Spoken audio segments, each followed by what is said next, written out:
श्रीमान् वेङ्कटनाथार्यः कवितार्किककेसरी वेदान्ताचार्यवर्यो मे सन्निधत्तां सदा कृति विशुद्धविज्ञानघनस्वरूपं विज्ञानविश्रारणबद्धदीक्षं दयानिधिं देहभृतां शरण्यं देवं हयग्रीवमहं प्रपद्ये.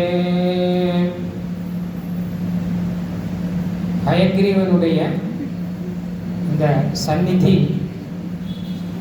இந்த இடத்துல மாத்திரம் இருக்கிற சந்நிதி இல்லை, இது சுற்றி எல்லாவற்றையும் திவ்ய தேசமாக ஆக்கி கொண்டு இருக்கிற சந்நிதி அப்படின்னு சொன்னார் அவர். ஒரு பகவான் ஒரு க்ஷேத்திரத்தில் கோயிலில் இருக்கார் அப்படின்னா கொஞ்சம் தூரத்துக்கு திவ்ய தேசம் பெயர் அப்படின்னார். சுவாமி தேசிகன் வந்து ஹம்ச சந்தேசத்தில் திவ்யம் குருவன் திரமிட விஷயம் திருஷ்யதே ஹஸ்தி செய்யலாங்கிற காஞ்சிபுரத்தில் முதல்ல இந்த திரமிட தேசத்தில் முதல் க்ஷேத்திரம் அந்த பக்கம் வரைச்சேன். மொத்தமுமே திரமிட தேசம் மொத்தமும் திவ்ய தேசம் ஆகிறதா அந்த பெருமாள் அப்படின்னு சாதிக்கிறார். அந்த மாதிரி நங்கநல்லூரையே திவ்ய தேசமாக ஆக்கி கொண்டு நங்கநல்லூர் மணிப்பாக்கம் எல்லாத்தையும் திவ்ய தேசமாக ஆக்கி கொண்டு இங்கே இருக்கக்கூடிய பெருமாள் சந்நிதியில் ஒரு பெரிய பாக்கியம் இருந்தால் தான் இந்த புஸ்தக கைங்கரியம் எனக்கு பிடிச்ச கைங்கரியம் புஸ்தக கைங்கரியம் படிக்கிறோம், பாராயணம் பண்ணுறோம், எழுதுகிறோம். இது எல்லாமே அவருடைய பரம அனுகிரகத்தினாலே நடக்கக்கூடிய கைங்கரியம். அந்த கைங்கரியம் இந்த சுவாமிக்கு கிடைச்சிருக்கு. அழகாக புஸ்தகம் எழுதியிருக்கார். அதை ரிலீஸ் பண்ணுறதுல எனக்கு ரொம்ப சந்தோஷம். 2 புஸ்தகம் இங்கே. முதல்ல யக்ஷ பிரஷ்னம் அப்படின்னு பெயர். ரொம்ப பிரசித்தமான பாகம் மகாபாரதத்தில். யக்ஷன் வந்து தர்மபுத்திரர்கிட்ட கேள்வி கேட்குறான், தர்மபுத்திரர் பதில் சொல்கிறார் அப்படின்னு வரும். அதுக்கு முன்னாடி ஒரு பெரிய சரித்திரம் கதையெல்லாம் இருக்குது, நிறைய பேருக்கு தெரிஞ்சிருக்கும். ஆனால் அந்த கதையை காட்ட முக்கியம் இவர் என்ன கேள்வி கேட்டால் அவர் என்ன பதில் சொன்னார் அப்படிங்கிறது. இது மகாபாரதத்தில் எப்படி பகவத்கீதை முக்கியமோ விஷ்ணு சஹஸ்ரநாமம் முக்கியமோ அந்த மாதிரி இதுவும் ஒரு முக்கியமான பாகம். நாராயணியம்னு ஒரு பாகம் இருக்குது மகாபாரதத்தில். அது ரொம்ப முக்கியம். சுவாமி தேசிகன் வந்து பல விஷயங்கள் எடுத்திருக்கார் நாராயணத்திலே. அந்த மாதிரி தர்ம சூக்ஷ்மங்களை சொல்லக்கூடிய பாகம் இந்த யக்ஷ பிரஷ்னம் அப்படிங்கிற பாகம்.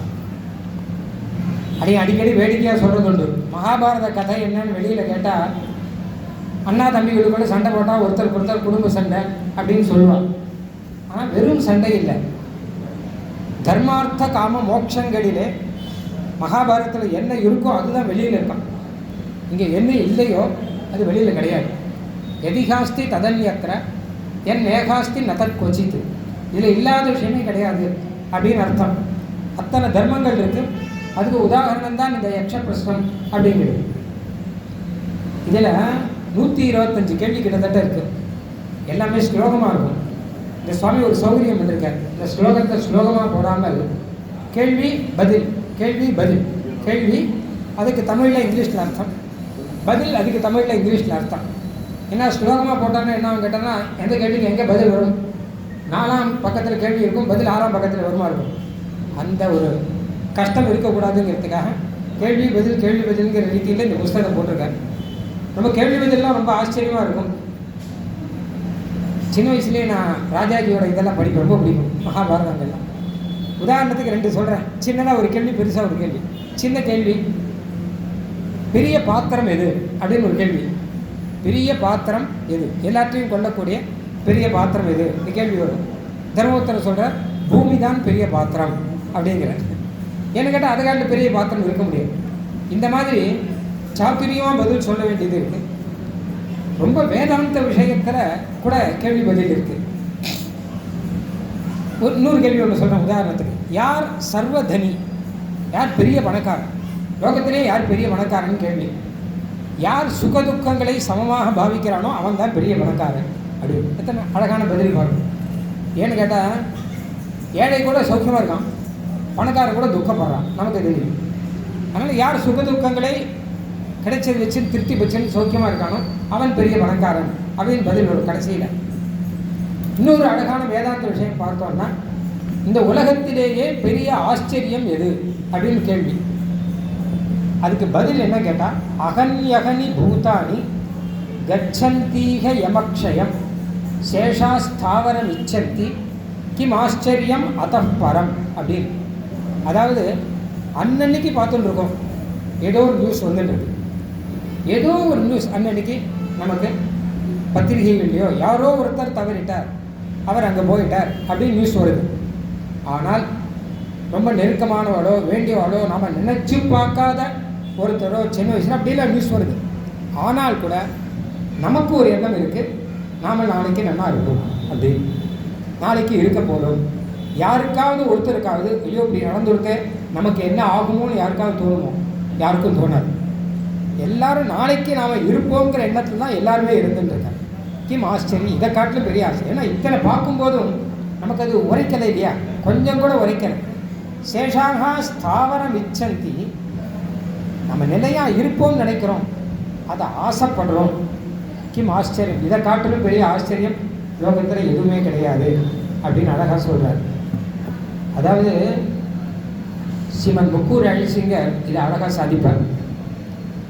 நாமளாக நினைக்கிறது கூட பரவாயில்ல, அந்த ஸ்மசானத்தில் வெட்டியான் இருக்கான் கொஞ்சம், அவன் என்ன பண்ணுவான்னா அன்றைக்கி யாரோ ஒருத்தரை கொண்டு வருவான், அவனுக்கு அதில் பைசா 200 300 ஐயோ ஆகும். பைசா ஆன உடனே அடுத்து நாளைக்கு யாரோ அப்படின்னு நினைப்பானே தவிர நாளைக்கு நானோ நினைக்க மாட்டான். அவளுக்கு நித்தியபடி பார்த்துட்டு இருக்கிற அவளுக்கு கூட நாளைக்கு நான் இருப்பேனோ அப்படின்ற எண்ணம் வராது. ஒரு சைக்காலஜியில் ஒரு விஷயம் சொல்கிறான், ஒரு விஷயம் என்ன சொல்கிறேன் கேளுங்க. சில சமயம் அடியனுக்கே என்ன தோணும் கேட்டால், ஆச்சு பெருமாள் திருவடி சேர்த்துட்டார்னா நல்லது தோணும், நமக்கே தோணும்.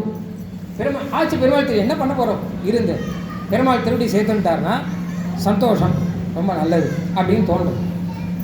அவன் சைக்காலஜியில் என்ன விஷயம் சொல்கிறான்னா, இப்போது அந்த ஒரு வைராக்கியம் இருக்குது எனக்கு வந்துடுத்து, பெருமாள் திருவடி சேர்த்துட்டா சுவாமியை போச்சு, பெருமாள் திருவடி இன்னைக்கு ராத்திரியே சேர்த்துட்டா கூட நல்லது தான், எனக்கு ஒன்றும் பிரச்சனை இல்லை, சந்தோஷமாக போயிடுவேன் அப்படின்னு சொல்கிறவா நிறைய பேர் இருக்கா. அப்போது இன்னும் நிறையா பேர் உயிருக்காக ஏங்கின்னு இருக்கு, ஆஸ்பத்திரியில் அங்கே இங்கே கஷ்டப்பட்டு. இது எப்படி கேட்டால் சைக்காலஜியில் என்ன சொல்கிறான்னு கேட்டால், இந்த தைரியமாக சொல்கிறான் இல்லையா பெருமாள் திருவடி சேர்த்துனா, அவன் எந்த தைரியத்தில் சொல்கிறான்னா இன்றைக்கி ராத்திரி கட்டாயம் நாம் போக மாட்டோங்கிற தைரியத்தில் சொல்கிறான். அது தெரிஞ்சுட்டு வச்சுக்கோங்க, அவன் சொல்ல மாட்டான், என்னை பிடிச்சி எப்படியாவது காப்பாற்றும் போது தான் சொல்லுவான். அந்த ஒரு எண்ணம் தான் மனுஷனுக்கு மனசுக்குள்ளே என்ன எண்ணம் திடமாக இருக்குன்னு கேட்டால், சேஷாகா ஸ்தாவரம் இச்சந்தி அப்படின்னு அந்த எண்ணம் தான் திடமாக இருக்கே தவிர நாம் நாளைக்கு இருப்போமோ மாட்டோமோங்கிற சம்சயம் யாருக்குமே கிடையவே கிடையாது அப்படின்னு இருக்கு.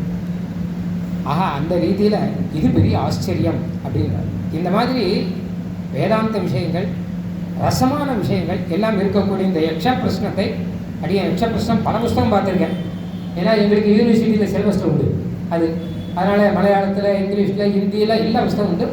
இதில் ஒரு வித்தியாசமான ஒரு முயற்சியாக கேள்வி பதில் கேள்வி பதில் அப்படின்னு தனித்தனியாக அந்தந்த கேள்வி முடிஞ்சோடனே அதுக்கு பதில் அப்படின்னு போட்டிருக்கார். கஹா அதிதிஹி சர்வபூதானாம், யார் வீட்டில் இருக்கக்கூடிய அதிதி யார் அப்படின்னா பதில் என்ன கேட்டால் அக்னிஹி அப்படின்னு.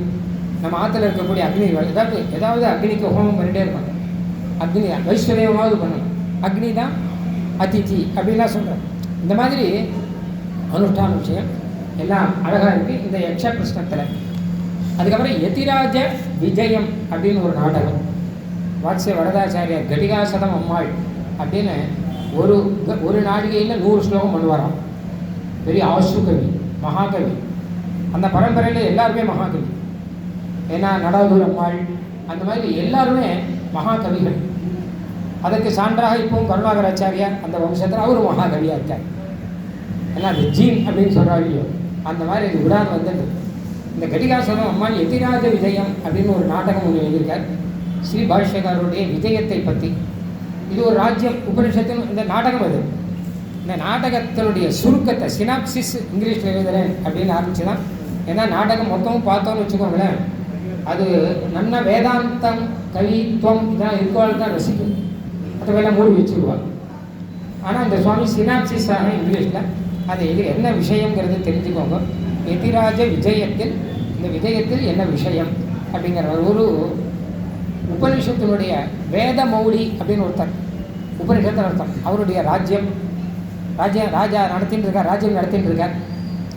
அங்கே வந்து சில பேர் அவரோட கூட இருக்கிறவா சில பேர் அவர்கிட்ட ஒரு உபதேசம் பண்ணுறா, இல்லை அவரை வழி நடத்தும் போது என்ன பண்ணுறா, இந்த உலகமே பொய் அப்படின்லாம் சொல்லி வழி நடத்தி வச்சுருவான். உபனிஷத்து என்ன சொல்கிறதுன்னு கேட்டால், சர்வ பிரபஞ்சத்தையும் சிருஷ்டித்தவன் எம்பெருமான் அப்படின்னு சொல்கிறது. ஆனால் இவன் என்ன பண்ணுறா, பிரபஞ்சமே பொய்ங்கிறான். அப்போ சிருஷ்டித்தவன் எம்பெருமான் விபூத்தி அபகாரம் அப்படின்னா இதான் விபூத்தி அபகாரம், விபூதிவத் அபகாரம்னு ரெண்டு. நாஸ்திகெல்லாம் இருக்கானோ இல்லையோ, அவன் பிரபஞ்சம் உண்டுன்னா, ஆனால் பகவான் சிருஷ்டிச்சதில்லை, பெருமாள் இல்லை அப்படிங்கிறான். அத்வைதிகளாக என்ன பண்ணுறான் கேட்டால், பிரம்மன் ஒன்று இருக்குங்கிறான், ஆனால் பிரபஞ்சம் கிடையாது அப்படின்னா. சுவாமி தேசியம் சொல்கிற 2 பேரும் ஒன்று தான் அப்படின்னு. ஏன்னு கேட்டான்னா, ஒரு தங்க சங்கிலி வந்து திருண்டு போயிடுது, அதை திருப்பி கடிச்சிருக்கு அப்படின்னு வச்சுக்கோங்க. அவன் போலீஸில் என்ன சொல்கிறான்னா, இது உன்னுடையது, நான் ஒப்புக்கொள்ள மாட்டேன் அப்படின்னு நான் திருப்பி சொன்னாங்க. தங்க சங்கிலி கடிச்சிருத்து, இவன் போய் கேட்டான், இது உன்னுடையதுன்னு என்னால் ஒப்புக்கொள்ள முடியாது, எத்தனை சொன்னாலும் போலீஸ் ஒப்புக்கொள்ள முடியாதுட்டான். அவன் ஆற்றுக்கு திரும்பி வந்துட்டான். அப்போ என்ன அப்படின்னு கேட்டான்னா, அவன் திருடம் திருடினருக்கும் இதுக்கும் பெரிய வித்தியாசம் இல்லை அப்படின்ட்டான். அந்த மாதிரி ரீதியில் விபூதி அபகாரம் பண்ணால் என்ன, விபூதி மற்ற அபகாரம் பண்ணால் என்ன, கடைசியில் நாஸ்திகனுக்கு துல்லியமாக தானே இருக்குது அப்படின்னு சொன்னார். அந்த மாதிரி ரீதியில் அந்த ராஜாவை, உபனிஷத்து ராஜாவை இவா சொல்லி வேறு விதத்தில் வழி நடத்துகிறான். இவாளுக்கு சகாயம் பண்ணுறதுக்காக பௌத்தர், ஜெயினர், சார்வாக்கர் முதலானவாள்லாம் இருக்காங்க. அதே சமயம் சுவாமி யதிராஜர் அந்த ராஜசபையில் வந்து இவர்களை எல்லாம் ஜெயித்து அந்த உபனிஷத்தை நல்வழிப்படுத்துகிறார் ஸ்ரீபாஷ்யகாரர். அவருக்கு சகாயமாக நல்ல தர்க்கம் முதலானதெல்லாம் இருக்குது.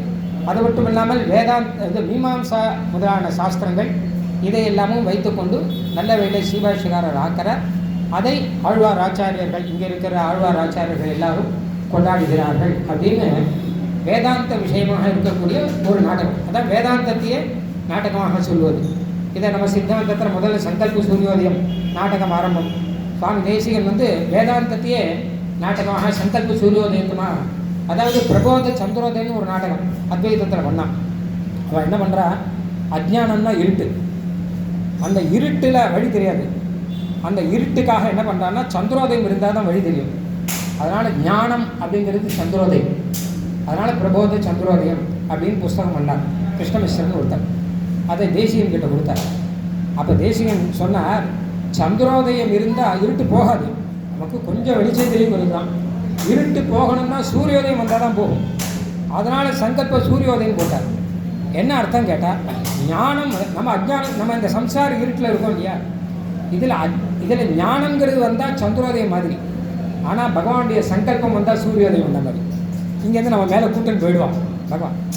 நமக்கு ஞானம் வந்திருக்கு அப்படின்னு கேட்டால் சந்திரோதயம் வந்த மாதிரி இந்த சம்சாரத்தில் நடக்கலாம், ஓரளவு நடக்கலாம். ஆனால் சம்சார இருட்டை ஒழித்து மேலே கூட்டுன்னு போகணும்னா அப்போ பகவானுடைய சங்கல்பம், இவனுக்கு மோட்சம் கொடுக்குறேங்கிற ஒரு சங்கல்பம் வரணும். அந்த சூரியோதயம் வந்தால் தான் இருட்டு போகும்னு அந்த தலைப்பிலேயே அத்தனை அர்த்தம் சுவாமி தேசிகன் வச்சு. ஏன்னா உபனிஷத்து என்ன சொல்கிறது அப்படின்னு கேட்டான்னா, நாயம் ஆத்மா பிரவச்சனேன லப்யா ந மேதையா ந புகுனா ஸ்ருதேன எமே வைஷவிருந்தே தேன லப்யா. இவனை சிரவணத்தினாலேயோ மரணத்தினாலேயோ தியானத்தினாலேயோ பகவானை அடைய முடியாது, அவன் சங்கல்பிச்சாதான் அடைய முடியும் அப்படின்னு உபனிஷத்து ஸ்பஷ்டமாக சொல்கிறது. பகவான் சங்கல்பிக்கணும், அப்போ தான் அவன் தான் கூட்டுக்க முடியும் அப்படின்னு சொல்கிறது. ஆஹா, அந்த ரீதியை வச்சுட்டு சுவாமி தேசிகன் எடுத்தார். அப்போ அந்த வேதாந்த நாடகம் ஆரம்பம். அந்த ரீதியில் இந்த யதிராஜ விஜயம் நாடகம் ஆச்சரியமான நாடகம். நான் முதல்லே சொன்னேன், நாடகத்தை பூர்த்தியாக பார்த்தா நமக்கு தலை சுற்றும், சட்னு புரியாது.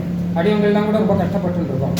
ஆனால் இது அடியன் சொல்லும் அடிக்கடி சங்கல்ப சூரியோதயத்தை இதே மாதிரி சுருக்கமாக எழுதணும். சுவாமி நான் சங்கல்ப சூரியோதயத்தை ஒன்று எழுதியா அவசியம் 10 அங்கத்தை இந்த மாதிரி சொல்லினா அதில் என்ன இருக்குதுன்னு தெரியணும்.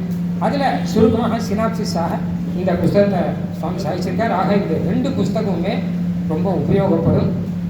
முதல்ல சொன்ன மாதிரி அவாவா உத்தியோகத்தில் இருக்கோம், ஏதோ பண்ணுறோம், அதுலேருந்து உத்தியோகத்திலேருந்து நிவர்த்தால் ஆனப்புறம் நம்ம நல்ல விஷயத்திலேயே நம்ம காலம் போகணுங்கிற எண்ணம் எல்லாருக்கும் இருக்குது.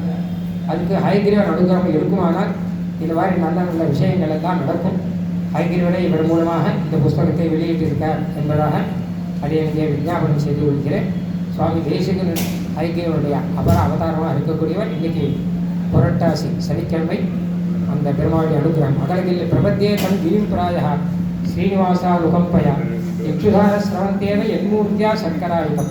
பெருமாள் திருவேங்கடமுடியானுடைய அனுகிரகத்தினாலேயும் லட்சுமி ஏகிரியுடைய அனுகிரகத்தினாலேயும் சுவாமி தேசிகனுடைய அனுகிரகத்தினாலேயும் இந்த மாதிரி கைங்கரியங்கள் மேலும் செவிக்க வேணும். அதற்கான ஆரோக்கியங்கள்லாம் சுவாமி இந்த சுவாமிக்கு இருக்கணும் அப்படின்னு அடியேன் பிரார்த்தித்துக் கொள்கிறேன். இங்கே சபா நிர்வாகிகள் நம்ம சுவாமி வடகர சுவாமி எழுந்தள்ளியிருக்கார், பரம ஹிருதயாக எழுந்தள்ளியிருக்கார். இங்கே புஸ்தகம் ரிலீஸ் ஆகுதுன்னு சொன்னால் அங்கே உட்காந்துருக்கேன் அப்படின்னு சொல்லிட்டு நம்ம சுவாமி அத்தியாபக சுவாமி எழுந்திருக்கார், மேல்பாக்கம் சுவாமி. ஆக அவர் முதலே சொல்லிட்டார், இது மகான்களுடைய இடம். இது எல்லா பாகவதர்களுக்கும் எல்லா சுவாமிகளுடைய திருவடிகளிலும் பிரணாமங்கள் அடையும். கவிதார்த்தி சிம்மாய கல்யாணகுணசாலினே ஸ்ரீமதே வெங்கடேசாய வேதாந்த குரவே நமः.